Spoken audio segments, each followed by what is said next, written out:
Dear students, welcome to gates measures. आज की इस वीडियो में एक्सप्लेन करने जा रहा हूं computer basics for NIMCET exam. Computer basics की अगर मैं बात करूं तो मान के चलो कि हर साल 8 से 10 क्वेश्चन मिनिमम आते ही आते हैं कंप्यूटर बेसिक में से, क्योंकि आपका जो कंप्यूटर अवेयरनेस का सिलेबस है उसमें दो ही चीजें हैं, एक तो कंप्यूटर बेसिक्स और दूसरा डेटा रिप्रेजेंटेशन। तो ऑब्वियसली 8 से 10 क्वेश्चन तो आएंगे ही आएंगे। हर एक क्वेश्चन 6 नंबर का है, तो अगर 10 क्वेश्चन भी मान के चलो कि आपके आते हैं इसमें, तो 60 नंबर का पेपर तो आपका सिर्फ कंप्यूटर बेसिक में से ही आ जाएगा। और जैसा नाम है ना बेसिक, वैसे ही क्वेश्चन आते हैं, बिल्कुल बेसिक। आप 100% मार्क्स जो है वो इसमें से ले सकते हो। बहुत ही बेसिक लेवल के क्वेश्चन आते हैं। तो इसमें क्या क्या चीजें दे रखी हैं, सिलेबस में क्या क्या चीजें हैं। ऑर्गेनाइजेशन ऑफ अ कंप्यूटर, मतलब कंप्यूटर ऑर्गेनाइजेशन ही है, लेकिन वो पूरा का पूरा डीप में जाने की जरूरत नहीं है। बेसिक स्ट्रक्चर के बारे में पूछ रहा है, सीपीयू के बारे में, स्ट्रक्चर ऑफ इंस्ट्रक्शंस क्या होती हैं। इवन आपको थोड़ा सा फर्दर भी जाना पड़ेगा, ऐसा नहीं कि सिर्फ ऊपर ऊपर से चीजें कर लो। मैं आपको बताऊंगा, पूरी वीडियो को ध्यान से सुनना, क्या क्या चीजें आपको करनी है, कितने लेवल तक। Then input output devices, computer memory, backup devices, ये जो है वो आपका पूरा का पूरा सिलेबस है कंप्यूटर बेसिक का। लेकिन क्या करना है, कितने लेवल तक करना है, ये स्टूडेंट को समझ नहीं आता। कई बार लगता है स्टूडेंट को बहुत ही डीप में चले जाओ, कई बार स्टूडेंट क्या करते हैं, बिल्कुल ऊपर ऊपर से पढ़ जाते हैं। तो ऐसा नहीं करना, किस लेवल तक पढ़ना है, क्या क्वेश्चंस आ सकते हैं, वो सारी चीजें आपको पता लगेंगी। तो देखो, सबसे पहले ऑर्गेनाइजेशन ऑफ अ कंप्यूटर। तो ऑर्गेनाइजेशन ऑफ अ कंप्यूटर की बात करूं तो कंपोनेंट्स की बात कर रहा है कि कंप्यूटर जो है वो कौन कौन से कंपोनेंट्स है। तो सीपीयू है, मेमोरी है, input devices, output devices, storage devices, ये हम पहले से ही पढ़ते आ रहे हैं।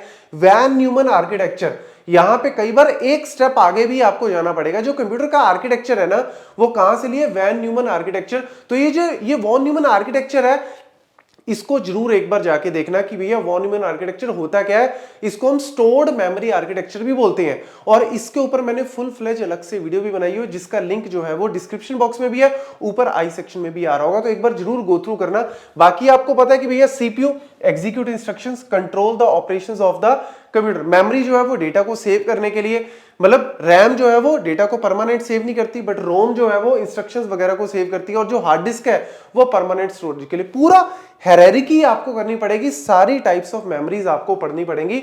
इवन रैम के अंदर जितने भी टाइप्स ऑफ रैम है वह अलग से भी आपको बताऊंगा। सारे टाइप्स ऑफ रैम, सारे टाइप्स ऑफ रोम भी आपको पढ़ना पड़ेगा।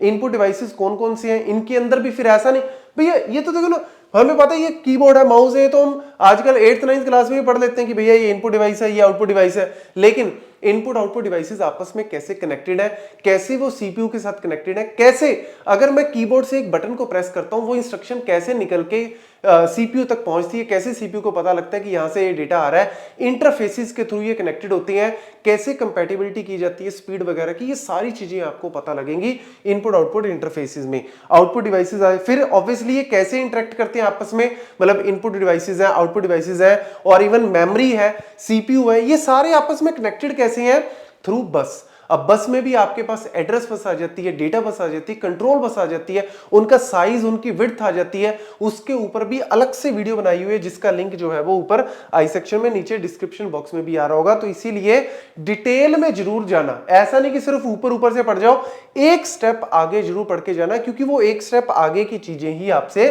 पूछेंगे। एग्जाम्पल के तौर पर मैं आपको अभी बता रहा हूं, जैसे सीपीयू आ गया। अब सीपीयू में पता है कि यार मेरे को एएलयू अर्थमेटिकल लॉजिकल यूनिट है, लेकिन अब उसके अंदर कौन कौन से ऑपरेशंस होते हैं, एडिशन है, सब्ट्रैक्शन है, कंपैरिजन है। इन ऑपरेशंस के बारे में अब इसके आगे भी फर्दर आ जाता है, जैसे एडिशन के लिए हाफ एडर का, फुल एडर का, सब्ट्रैक्टर के लिए हाफ सब्ट्रैक्टर का कैसे यूज किया जाता है, वो सर्किट आपको पता होने चाहिए।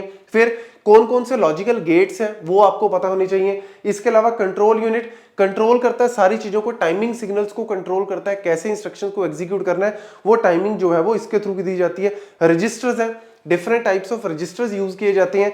एग्जांपल के तौर पे मैंने यहाँ पे लिखा है प्रोग्राम काउंटर है, इंस्ट्रक्शन रजिस्टर है, मेमोरी एड्रेस रजिस्टर है, मेमोरी डेटा रजिस्टर है, एक्यूमुलेटर है। इसके अलावा हमारे पास यहाँ पे इंस्ट्रक्शन रजिस्टर है, आपका स्टेटस रजिस्टर भी बोल देते हैं, स्टैक पॉइंटर है, और ये आपका एफआर जो है वो क्या है, फ्लैग रजिस्टर या स्टेटस रजिस्टर भी बोल देते हैं इसको, या फिर जनरल पर्पस रजिस्टर है। इसके ऊपर अलग से भी वीडियो आपको मिलेगी जहां पे सारे रजिस्टर्स को, उनकी फंक्शनैलिटीज को एक्सप्लेन किया होगा।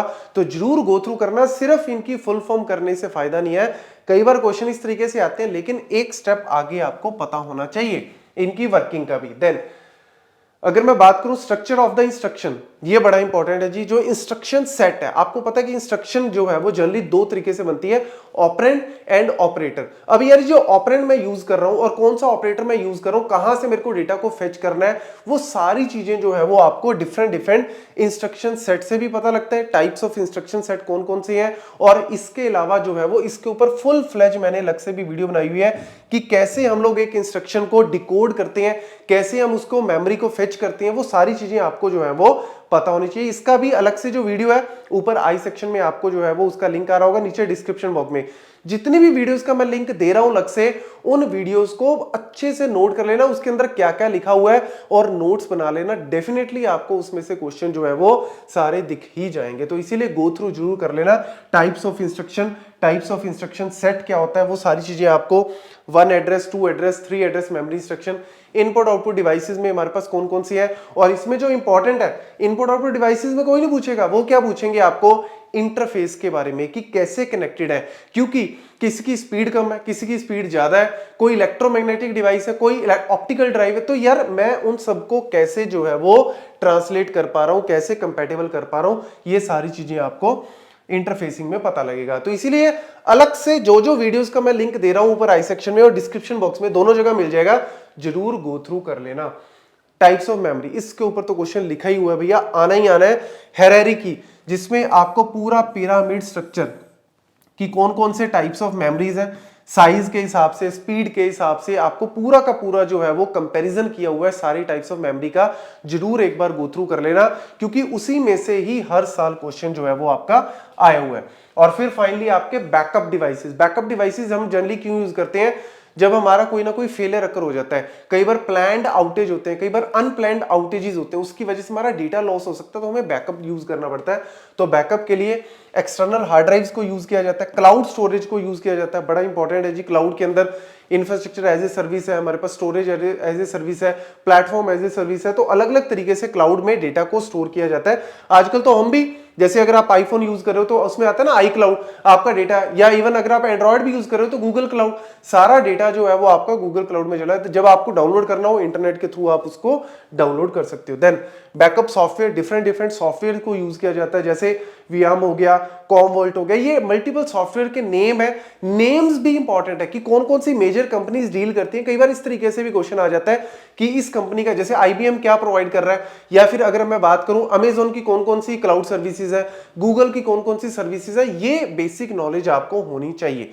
देन टेप ड्राइव्स हैं, ये तो ऑब्वियसली मैग्नेटिक टेप्स वगैरह यूज की जाते हैं, कार्टेज, क्योंकि ये सस्ता पड़ता है। और बैकएंड पे ये एक्चुअल में सीक्वेंशियल स्टोरेज के लिए यूज किया जाता है, क्योंकि इसमें सीक्वेंशियली डेटा डाल सकते हैं और डेटा को एक्सेस भी सीक्वेंशियली ही कर सकते हैं। देन नेस, नेटवर्क अटैच्ड स्टोरेज, या फिर सैन, स्टोरेज एरिया नेटवर्क्स, ये मल्टीपल टेक्नोलॉजीज यूज की जाती हैं ताकि फाइल्स को, डेटा को किस तरीके से हम लोग बैकएंड पे रख सकते हैं। तो ये सारी चीजें जो है वो एक बार गो थ्रू जरूर करना है। ये मैं सिर्फ एक बार ऊपर से इसलिए बता रहा हूं ताकि आपको पता लग जाए कि ये सिलेबस है, लेकिन इसके अंदर डिटेल में जरूर जाना। जो टॉपिक ऊपर आपको आई सेक्शन में आ रहे हैं, डिस्क्रिप्शन में, वो सारी वीडियो जरूर चेक कर लेना, और जो टॉपिक पे नहीं है उसकी वीडियोस आपको जल्दी ही मिल जाएंगी। तो इसीलिए ये वाला टॉपिक जो है वो मैं आपको कवर करवा दूंगा सारा। Thank you.